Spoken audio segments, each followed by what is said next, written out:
그런즉 씨 뿌리는 비유를 들으라. 아무나 천국 말씀을 듣고 깨닫지 못할 때는 악한 자가 와서 그 마음에 뿌려진 것을 빼앗나니 이는 곧 길가에 뿌려진 자요.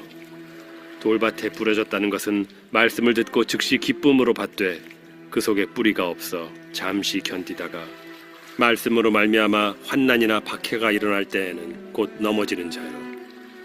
가시떨기에 뿌려졌다는 것은 말씀을 들으나 세상의 염려와 재물의 유혹에 말씀이 막혀 결실하지 못하는 자요. 좋은 땅에 뿌려졌다는 것은 말씀을 듣고 깨닫는 자니 결실하여 어떤 것은 100배, 어떤 것은 60배, 어떤 것은 30배가 되느니라. 예수께서 그들 앞에 또 비유를 들어 이르시되 천국은 좋은 씨를 제밭에 뿌린 사람과 같으니 사람들이 잘 때에 그 원수가 와서 곡식 가운데 가라지를 덧뿌리고 갔더니 싹이 나고 결실할 때에 가라지도 보이거늘 집주인의 종들이 와서 말하되 주여 밭에 좋은 씨를 뿌리지 아니하였나이까. 그런데 가라지가 어디서 생겼나이까. 주인이 이르되 원수가 이렇게 하였구나. 종들이 말하되 그러면 우리가 가서 이것을 뽑기를 원하시나이까. 주인이 이르되 가만두라. 가라지를 뽑다가 곡식까지 뽑을까 염려하노라. 둘 다 추수 때까지 함께 자라게 두라. 추수 때에 내가 추수꾼들에게 말하기를 가라지는 먼저 거두어 불사르게 단으로 묶고 곡식은 모아 내 곡간에 넣으라 하리라. 또 비유를 들어 마태복음에는 5편의 설교로 구성이 되어 있습니다. 예수님의 5편의 설교가 기록이 되어 있습니다. 주제는 하나님의 나라인 것이죠. 첫 번째 설교는 산상수훈의 설교입니다. 두 번째는 전도 설교입니다. 세 번째는 천국 비유 설교입니다. 네 번째로는 교회 설교, 다섯 번째로는 종말 설교입니다. 오늘 마태복음 13장에서는 천국 비유 설교를 말씀하여 주고 있습니다. 어제부터 우리가 말씀을 나누었죠. 농부가 씨를 뿌렸습니다. 더러는 길가에 떨어졌습니다.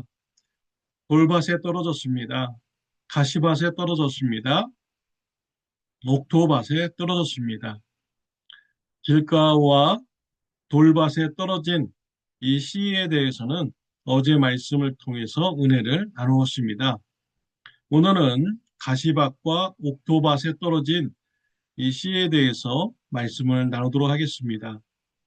가시밭에 떨어진 씨는 뿌리를 내리고 성장하지만 가시 덤불에 의해서 더 이상 성장하지 못하고 열매를 맺지 못합니다. 가시 덩쿨 때문에 자라지 못하는 이 마음의 밭은요, 세상 근심 걱정으로 믿음이 성장하지 못하는 이런 마음을 말하는 것입니다. 돈 걱정, 또 건강 걱정, 자녀 걱정, 여러 가지 세상 근심 걱정 때문에 믿음이 성장하지 못합니다. 또 세상의 유혹 때문에 믿음이 성장하지 못하는 마음이 가시밭의 마음인 것이죠. 우리 예수님께서는 우리에게 염려하지 말라라고 말씀을 하셨습니다. 무엇을 먹을까, 무엇을 마실까, 무엇을 입을까 염려하지 말라고 했습니다. 염려함으로 우리의 키가 한 자나 더 클 수가 있느냐라고 말씀하셨어요.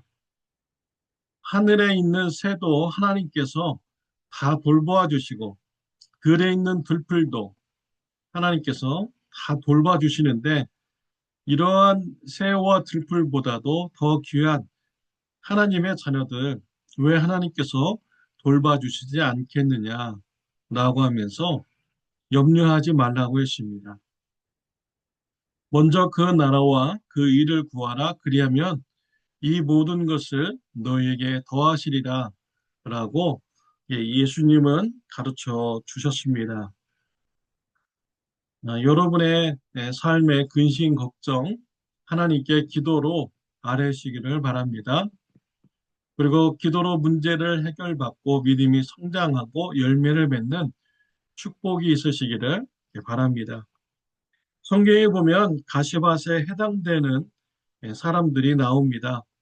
한 부자 권원이 예수님께 나와서 어떻게 해야 영생을 얻으리까? 라고 물었습니다. 예수님은 율법을 지키라고 했습니다. 그리고 한 가지 부족한 것이 있으니 너희 재산을 팔아서 가난한 자들에게 다 나누어 주고 나를 따라오너라 라고 하셨습니다. 이때 부자 권원은 근심하며 돌아갔습니다. 왜 그렇습니까?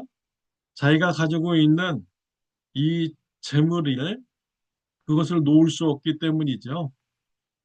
예수님의 제자가 되는 것보다 세상 물질을 더 중요하게 생각한 것입니다. 그래서 근심하며 돌아갔습니다. 가시밭의 마음을 가진 자의 모습인 것이죠. 또 헤롯 왕이 가시밭의 마음을 가진 자입니다. 침례 요한이 불의에 대해서 지적했습니다. 죄에 대해서 회개하라고 했습니다. 이때 헤롯 왕은 그 말씀을 달게 받았습니다. 그 말씀이 맞다고 생각했습니다. 그러나 헤롯 왕은 회개하지 않았습니다. 왜 그렇습니까? 세상 부귀 영화를 놓을 수 없기 때문이지요. 세상 부귀 영화가 너무나 좋기 때문에 하나님의 말씀을 받아들일 수가 없었던 것이죠. 세상 유혹에 빠져서 하나님의 말씀을 받아들이지 않는 자, 가시밭의 마음을 가진 자입니다. 이러한 자는 믿음이 성장할 수 없는 것입니다. 열매를 맺을 수가 없는 것이지요. 또 네 번째, 옥토밭에 씨가 떨어지자 100배, 60배, 30배의 열매를 맺었습니다. 23절에 해석이 나옵니다. 좋은 땅에 뿌려졌다는 것은 말씀을 듣고 깨닫는 자니 결실하여 어떤 것은 100배, 어떤 것은 60배, 어떤 것은 30배가 되느니라.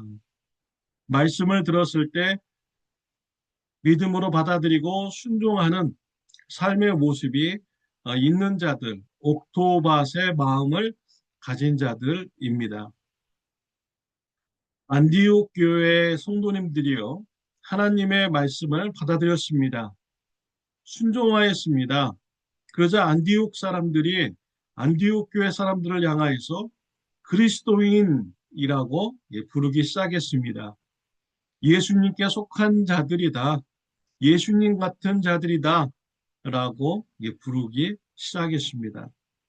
이 안디옥 교회 같은 마음이 바로 옥토와 같은 이런 마음인 것이죠.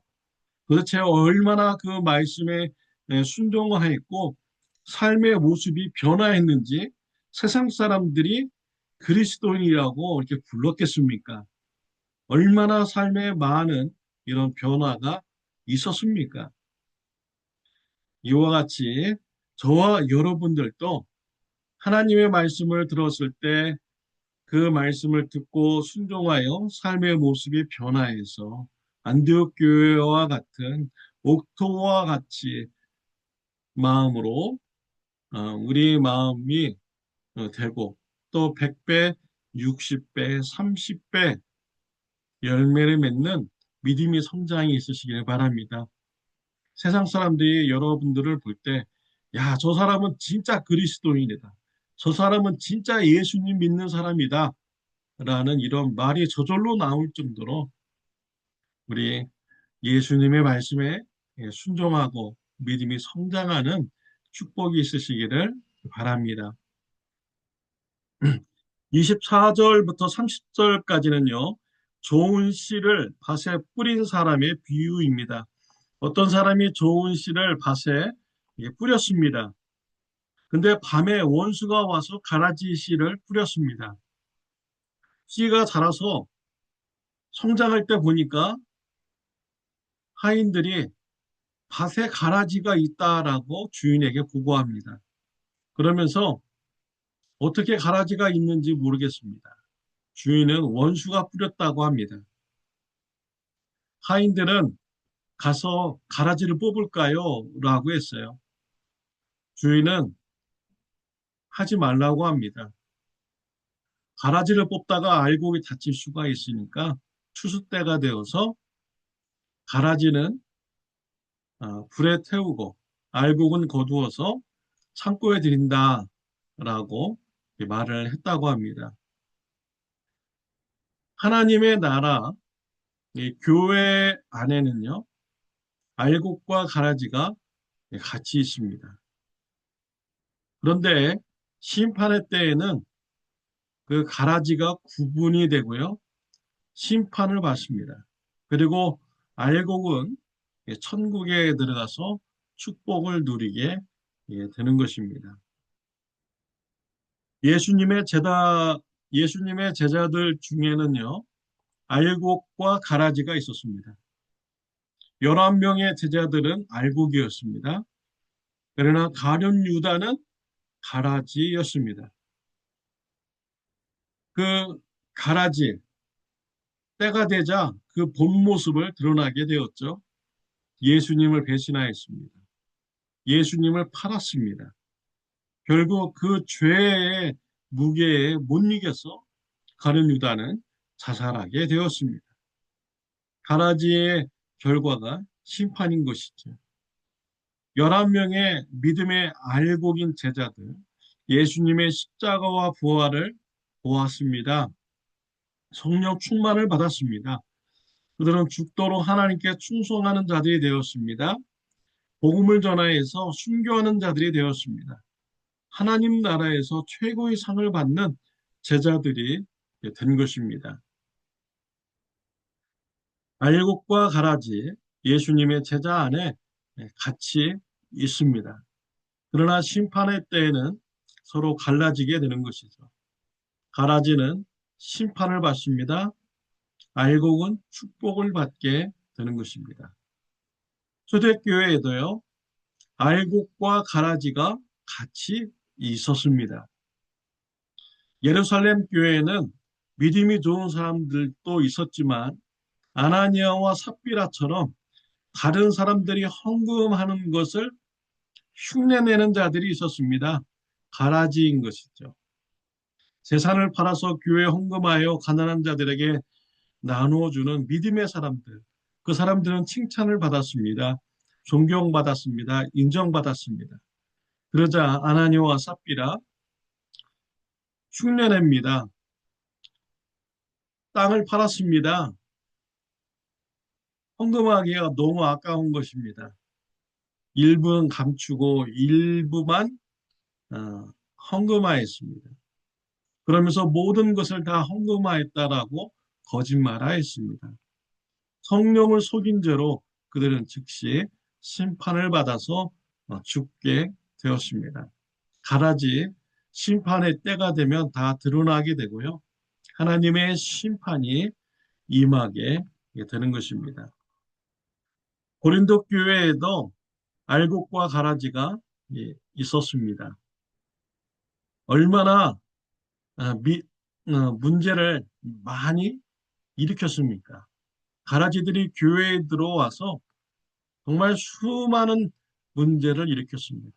교회를 분쟁하게 만들고 서로 싸우게 만들었고요.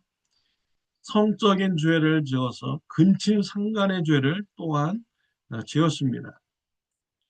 정말 현대 교회에서 볼 수 있는 모든 이런 문제를 고린도 교회는 다 가지고 있었습니다. 가라지들이 교회에 와서 교회를 어지럽게 하는 것이죠. 그러나 하나님의 때가 되면 가라지들은 하나님으로부터 심판받습니다. 그러나 알곡은 하나님께서 지켜주시고 보호하여 주십니다. 그리고 천국에 들어가게 해주십니다. 천국에서 상을 받게 하나님께서는 인도하여 주십니다.